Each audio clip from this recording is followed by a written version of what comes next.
ಬ್ಯಾನರ್ಜಿ ಕಾರಿನ ಮೇಲೆ ದಾಳಿ. ಪಶ್ಚಿಮ ಬಂಗಾಳದಲ್ಲಿ ಮತ್ತೆ ರಾಜಕೀಯ ಕಾವು. ಪಶ್ಚಿಮ ಬಂಗಾಳದಲ್ಲಿ ಈಗ ರಾಜಕೀಯದಲ್ಲಿ ಮತ್ತೊಂದು ದೊಡ್ಡ ವಿವಾದ ಭುಗಿಲೆದ್ದಿದೆ.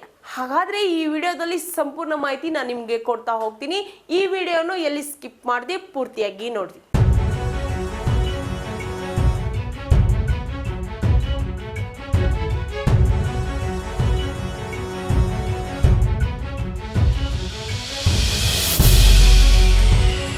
ಮಾಜಿ ಮುಖ್ಯಮಂತ್ರಿ ಹಾಗೂ ತೃಣಮೂಲ್ ಕಾಂಗ್ರೆಸ್ ನಾಯಕಿ ಮಮತಾ ಬ್ಯಾನರ್ಜಿಯವರ ಮೃತ ಟಿಎಂಸಿ ಕಾರ್ಯಕರ್ತರ ಕುಟುಂಬವನ್ನು ಭೇಟಿ ಮಾಡಲು ತೆರಳುವ ವೇಳೆ ಅವರ ಕಾರಿನ ಮೇಲೆ ಪ್ರತಿಭಟನೆಗಾರರು ದಾಳಿ ನಡೆಸಿದ ಘಟನೆ ವರದಿಯಾಗಿದೆ.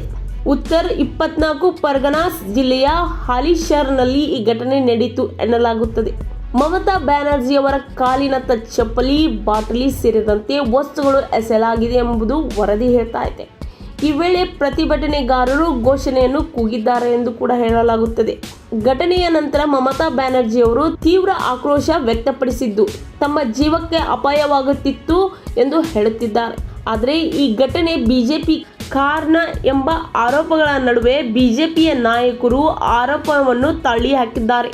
ಬಿಜೆಪಿಯ ರಾಜ್ಯಾಧ್ಯಕ್ಷ ಸಮೀಕ್ ಭಟ್ಟಾಚಾರ್ಯ ಸೇರಿದಂತೆ ಹಲವು ನಾಯಕರು ದಾಳಿಯನ್ನು ಖಂಡಿಸಿದ್ದು ಇಂಥ ಹಿಂಸಾಚಾರ ಬಿಜೆಪಿಯ ಸಂಸ್ಕೃತಿ ಅಲ್ಲ ಎಂದು ಹೇಳಿದ್ದಾರೆ. ಹಾಗಾದ್ರೆ ಪ್ರಶ್ನೆ ಏನು? ಮಮತಾ ಬ್ಯಾನರ್ಜಿಯವರು ಭದ್ರತೆಯಲ್ಲಿ ಲೋಪವಾಗ್ತಾ ಇದೆಯಾ? ಈ ದಾಳಿ ಹಿಂದೆ ನಿಜವಾಗಿ ಯಾರಿದ್ದಾರೆ? ರಾಜಕೀಯ ವಿರೋಧ ಈಗ ಹಿಂಸಾಚಾರ ಹಂತಕ್ಕೆ ತಲುಪಿದೆಯಾ?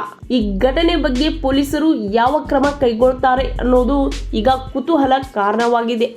ಪ್ರಸ್ತುತ ನಡೆದಿರುವ ಈ ಘಟನೆ ಪಶ್ಚಿಮ ಬಂಗಾಳದಲ್ಲಿ ಈಗಾಗಲೇ ರಾಜಕೀಯ ವಲಯ ತುಂಬಾ ಬಿಸಿ ಆಗಿದೆ.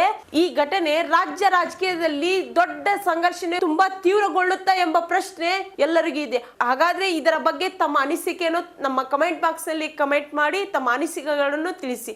ನಮಸ್ಕಾರ.